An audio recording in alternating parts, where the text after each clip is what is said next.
Hey, thanks for looking at this video and this presentation. Today I want to talk about happiness because I want everyone to be happy, especially all my friends on Facebook.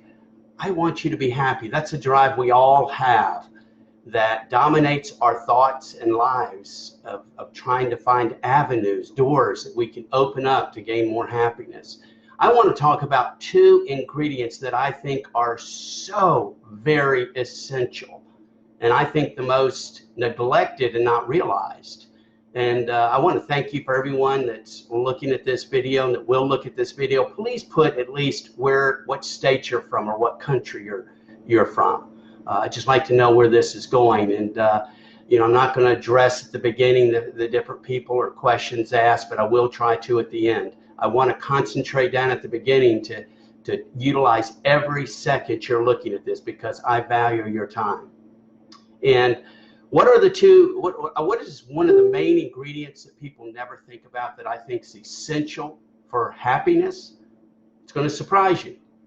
It's having a view that we live in a fallen world.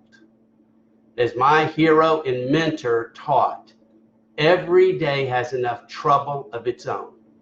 Now, I love positive thinking and a big fan of it. But so you might think, wow, what do you mean every day has enough trouble of its own? That sounds like a very negative statement.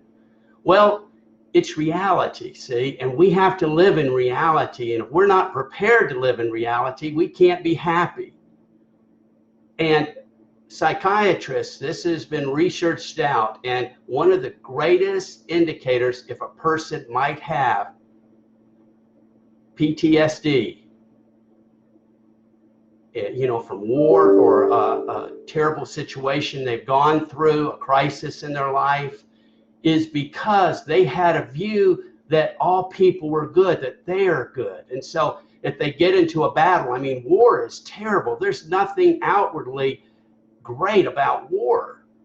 I mean, it's better than letting bullies get away with hurting people sometimes, but it's still a very tough situation to be in. And soldiers find themselves doing things they never dreamed they would do because they get in quick life and death decisions, and they see a fellow comrade killed and hurt by somebody, want to lash out in anger.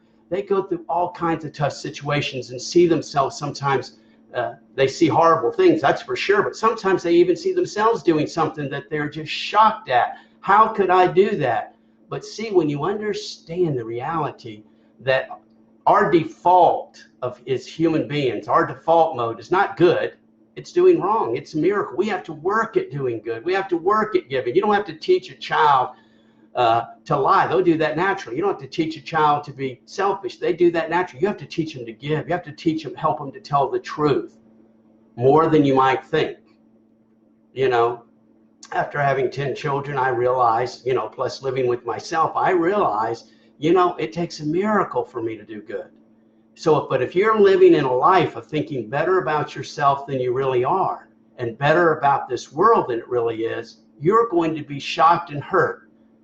One of the wisest men in the world said, hope deferred makes the heart sick. See, when you wake up and you think everything's going to go right, that's how life should be. Life should only treat you right. People should only treat you right. You should only want to do right. You're going to be disappointed. Your hope is going to be deferred. You're going to be hurt. Now, I'm not just saying we should live with a negative perspective only. I think we need to also have a perspective of we can change things. We have a choice. We're not like animals that just live by instinct. Everything's programmed in. We can make choices of how we respond to negative situations. We can overcome. So number one is that idea of, again, it's so essential ingredient of being happy, and that's realizing trials are going to happen. Troubles are going to come. Things that you don't like are going to happen. And that's where the second principle comes in, ingredient that you might not think of, and that is overcoming obstacles, doing things that are difficult, but overcoming them helps you be happy. I mean, those are some of the greatest times in your life when you achieved overcoming an obstacle. What are some of the things most people remember reading the Bible as miracles? Well, hey, look, Nobody got healed of blind. Nobody went from blind to seeing without first what? Being blind. I mean, every miracle has to have a troubled situation. And us overcoming obstacles is what we look back on and are so proud and feel so good about. And so many people start living their life to avoid doing things that are difficult, overcoming obstacles. They just rather go downstream, but not realizing that might bring immediate satisfaction, but it doesn't bring real satisfaction and happiness compared to overcoming obstacles, working at things that are difficult at first. We all want to be smart and strong, so we don't like it when things start becoming hard and tough because we're afraid of looking bad. But that kind of mentality will lead to depression because in the end, we're not going to accomplish much in life. And so that second ingredient is we need to go after good things that don't come easy. It's so easy to self-talk ourselves out of those things, to say, oh, I'm not good at that. That's not my strong point. I can't take no's. I'm not a people person. We can say all kinds of things to ourselves and let it rob us of our happiness and rob us of going after doing things that are difficult. But that is the way to happiness because we were meant to achieve things. We were meant to improve our lives, to go after that.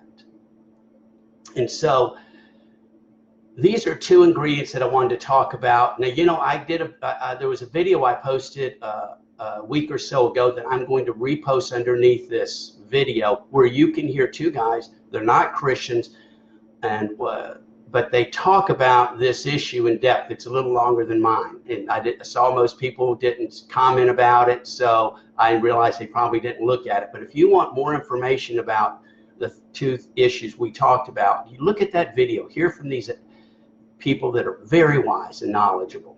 Look for that link underneath this video that I'll post when I get off. If you have, there's a couple of things I'd like to ask you to do if you don't mind. If you have liked this video, if it's been worth your time looking at it, just put a Y. If it's not been worth your time, put a no. If you want to give me more help, give me a 1 to 10 rating, with 10 being it was great, 5, I need a lot of improvement, but you're glad you looked at it. Just give me, I like honest feedback. Believe me, I know there's a lot of improvement.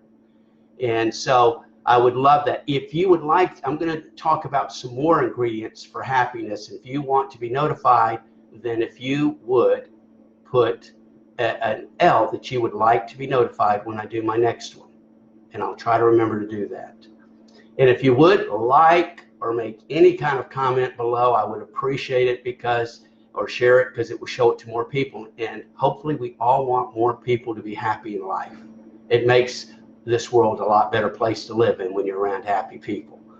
So, and we get happiness, and we'll talk about that by giving to others. And this is a way to give to them some knowledge. If you found it helpful, of course, that'd be the only reason you would want to share it. And again, I do appreciate you looking at it. I do appreciate all the people that have, joined me during this time. I see your name. If you have a question, if you write that out, I'll be glad to answer it. And again, thank you for your time. I do greatly appreciate it and hope this has been of value to you, my friends. So thank you again. Again, I will look for comments, questions, and try to answer any. Hopefully, I did such a good job there are no questions. I doubt that, but just in case. God bless. Thank you again.